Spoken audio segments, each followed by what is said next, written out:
Thank you so much. I haven't even said anything yet, so this is starting out well. It's so great to see all you bright young faces out there in the audience. I thought I'd start today by telling you a story. It's a story about a little girl I once knew, and she had a fear of something. It was a strange fear. It's a fear that probably 99% of you in this audience would not be afraid of at all. She was afraid to dive into a swimming pool head first. It started when she was much littler. She didn't even like to jump into a swimming pool feet first, even if a teacher was waiting below with open arms. When she was about 13 or 14, her mother took her to Lincoln East High School for swimming lessons with her sister. One day, the teacher asked her to dive into the swimming pool off the board. Panic. This was her fear. So she got up there on the board and she walked to the very edge. She looked in the water. She put her arms up in the classic diving pose, kind of made little push-off movements with her legs, but she just couldn't leave that board. After she stood there for what seemed like an eternity, she finally summoned every ounce of will in her little body, and she took a deep breath, and she dove in. Now, as she rose to the surface, she felt happiness and elation and relief. It wasn't a great dive, but she had conquered one of her biggest fears. You might have guessed by now that this little girl was me. I have always had a fear of rushing anywhere head first. When I was little, I didn't whoosh down the street on my bike. I didn't speed down the driveway on my skateboard. I have never in my life dove for a baseball or a softball or a volleyball. Someone reminded me yesterday that I once went skiing and I rode the ski lift down. Hated gymnastics. I am pretty much terrible at all sports. But I don't like roller skates, roller blades, roller coasters, anything that rolls downhill. I don't like that. So clearly I have a fear of physical risk. But when I think back on my career and the things I've done in my life, personally and career-wise, my successes have all been the result of taking some kind of a big risk. So what's up with that? Now, all of you in this audience, you're probably doing the right things. You're doing as well as you can in school. You're staying out of trouble for the most part. You're loading your resume with all sorts of great events and experiences like today. And that's great. You should keep doing that. But millions of other kids are also doing that. It's not quite enough. The thing that separates the most talented, the most successful people from everyone else is their willingness and ability to take risks. Your ability to take risks will define how successful you are in life. So think about yourself. How willing are you to take a risk? Not a dumb risk, not a risk that's going to get you in trouble at school or with the police, but a smart risk, a calculated risk. A risk on something that you're not sure you have the strength or talent to do. Something that scares you a little bit even. What if I told you that it could bring you great power or fame or wealth if you took a risk? Because it could. Entrepreneurs take risks, and everybody wants to be an entrepreneur these days, right? Entrepreneurs are the ones who are the most successful in any field. And entrepreneurs take smart risks. They take risks with their money. They take intelligent risks on good but completely unproven ideas. They take risks with their career. They take risks with their reputation. But it's through the biggest risks that come the biggest rewards.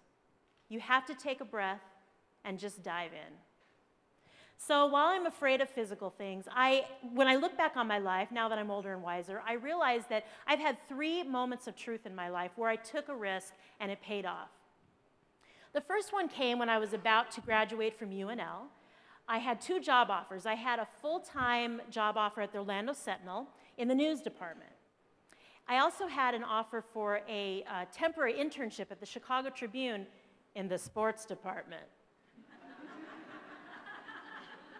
Yes, I knew nothing about sports either. So I really hemmed and hawed. I mean, this was my big chance at the Tribune. It was clearly a bigger paper, but it was a temporary job, and it was in a subject matter that I was not comfortable in. But I took a breath, and I dove in, and I took that internship at the Tribune.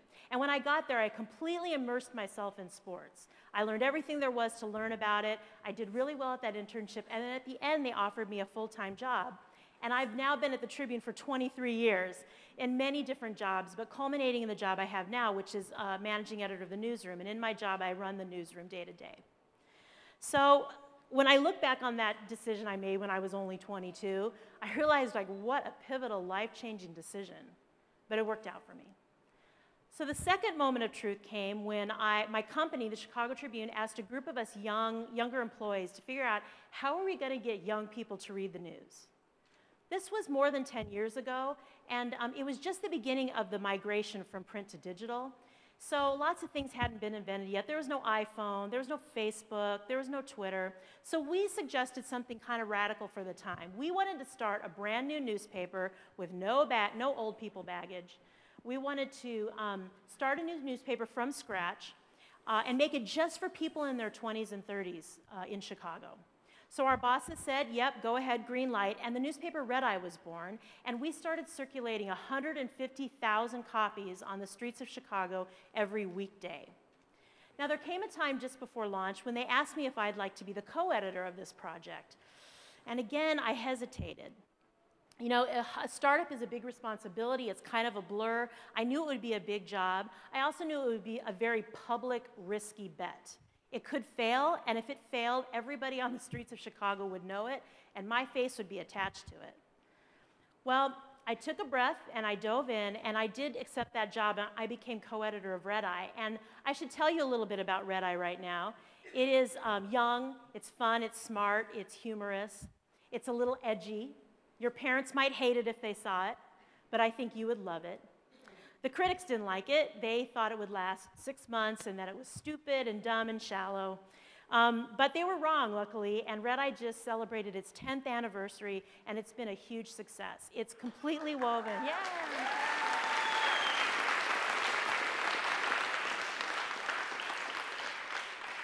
It's completely woven into the fabric of Chicago, and any self-respecting 20-year-old Chicagoan has one in his or her hand. So that was another risk that paid off. That success led to probably my third moment of truth, and that was when the Tribune asked me to become the managing editor of the paper.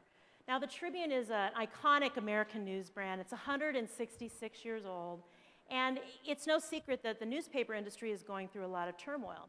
So I hesitated because I knew it would be a tough thing to lead during that time, and I also wondered if I was good enough to take that job. But somebody I trust told me that if you are not a little afraid of the job you're taking, then it's not a good enough opportunity. So I took a breath, and I dove in, I accepted it, and today, these are some of the people in my newsroom. There are more than 400 just brilliant journalists, and I've had a great time leading them and also being one of them. So that was a success that paid off as well. You know, history is littered with examples of people and companies who took big risks and changed the world. Apple is an example of such a company. You know, Apple was on the brink of financial disaster when Steve Jobs was invited back to the company after being forced out. He came back, and in 2001, he created a little thing called an iPod and another little thing called iTunes. The critics thought that iTunes wouldn't succeed because they thought young people would never pay for digital music. And boy, were they wrong. I mean, Apple has gone on to innovate. I remember at the time, I thought that was crazy too. But they've gone on to innovate and create products that have changed our world. It has changed my industry, the news industry, the communications industry, entertainment, movies, music. All those industries are completely different because of Apple and maybe even because of one man. Think about what our world would be like if everybody innovated like that and took risks. And think of the technological breakthroughs and the medical breakthroughs. It could be a utopia. The other side of the coin, of course, of risk is failure. Not every new venture succeeds. Some fail, and you have to be okay with failing when you take risk. You have to expect it much of the time, because it's a necessary part of innovation and a necessary part of taking risks. But if you pick yourself up and dust yourself off and just go back at it with taking another risk, you will increase your chances of success and brilliance exponentially. So I'll leave you with a few things that I've learned in my old age. that I've learned in my life that really make a difference. One, be passionate. Because if you don't love what you do every day, the years will really wear on you. Two, if you ever get a chance to be part of a startup, take it. It will be one of the hardest things you ever do, but you'll look back on it as one of the best things you ever did. Three, don't listen to the critics. Many of them hate change, and they do not have your best interest in mind. Four, be yourself. Because what makes you different, yes, even a little weird, is what will make you successful. So don't let your peers beat that out of you. And five, be relentlessly positive. It is the only way. Now, all of you will face extraordinary moments of truth in your life. What will you do with that? Will you reach for greatness? Will you go out on a limb and risk failure to get greatness? When you make it to the edge of that diving board, and you all will you take a breath and dive in? Or will you just sit at the side of the pool and get a tan? Now go out there and be great. Thank you very much.